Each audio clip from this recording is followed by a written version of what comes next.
le pire film de la saga, qui n'arrive jamais à se détacher des autres films. C'est totalement le scénario du deuxième film, mais avec l'aspect moral du Jurassic World sur la modification de ce qui existait, en plus, jusqu'à aller modifier ce qu'on a déjà modifié, ainsi que créer ce que l'on ne doit pas créer. Mais c'est la seule chose à sauver du film, avec quelques visuels intéressants, mais mal utilisés, mal cadrés, pas réellement marquants. C'est beaucoup moins efficace que tous les autres volets. Ce qui marque le plus, c'est qu'on a l'impression que personne ne sait pourquoi il fait le film. Qu'on l'a fait pour pouvoir faire le 3, pour en faire une trilogie. C'est aberrant de voir que toutes les scènes n'ont pas d'âme, elles ne sont que fonctionnelles. Je ne retiendrai que la première scène qui fonctionne vraiment, et la possibilité de grandes choses dans la suite. En fait, c'est un entre-deux très moyen.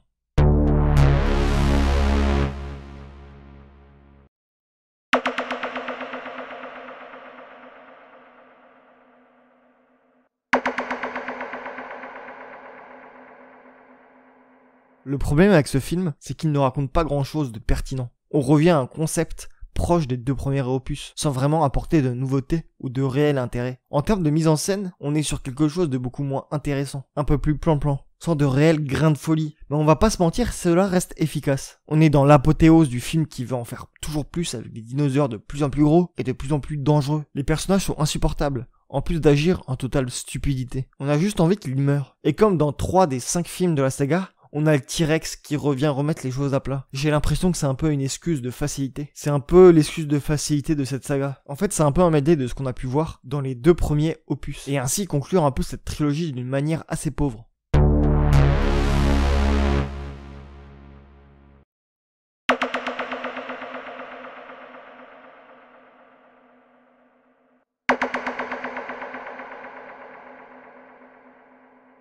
Un nouvel opus qui prend la suite du message du film originel, en ajoutant à l'aspect nostalgie morbide, ici des humains se prenant encore plus pour des créateurs divins, jusqu'à modifier la nature, les êtres vivants eux-mêmes, un aspect financier, utilisé afin de dénoncer un marketing, des financiers omniprésents, tout en s'autocritiquant sur le fait de réutiliser, de modifier des choses existantes afin de vendre plus et à plus de monde. Donc, de critiquer les gros studios de cinéma. En termes de scénario, même s'il est simple, il permet de voir enfin un parc d'attractions de dinosaures en activité. Même si c'est facile comme scénario, et que ça se rapproche beaucoup du premier volet, il faut admettre que cela fonctionne. La mise en scène reste efficace sans vraiment de grain de folie, ou de sursaut de mise en scène. En fait, ce film, c'est une copie, pas très originale, mais qui sait très bien faire ce qu'elle propose.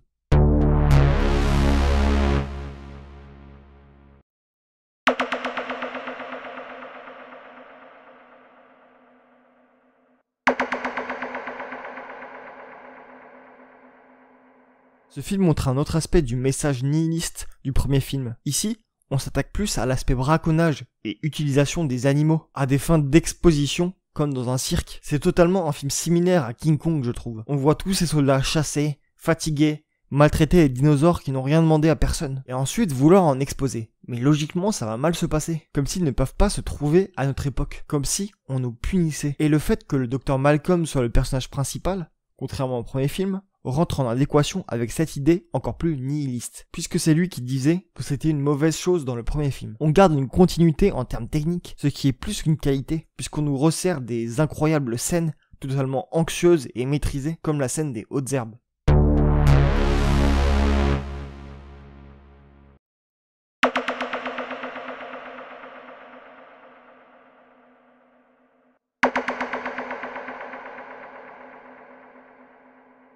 Un film maîtrisé de bout en bout qui allie le film d'action, le film d'horreur, le film d'aventure. Cette œuvre arrive à rendre culte des plans, à les rendre iconiques et identifiables, même repris dans d'autres films. Notamment la scène du verre d'eau réutilisée dans Shaolin Soccer. Tout le message sur le passé, donc la nostalgie, et plus particulièrement son utilisation, est vraiment juste. C'est-à-dire que réutiliser notre passé, ici les dinosaures, mais ça peut être une licence, des personnages, etc. À première vue, a l'air intéressant, mais on le voit très bien ici, est néfaste pour eux, comme pour nous, car c'est pour un but financier, malgré des nobles idéaux. Et moralement, c'est comme ramener quelqu'un qu'on a connu à la vie. On sera heureux, mais on saura qu'on a franchi une limite à ne pas dépasser. Un film novateur en termes de techniques d'effets spéciaux, qui ne choque pas aujourd'hui, une réalisation et un scénario qui créent de la tension et un enjeu constant.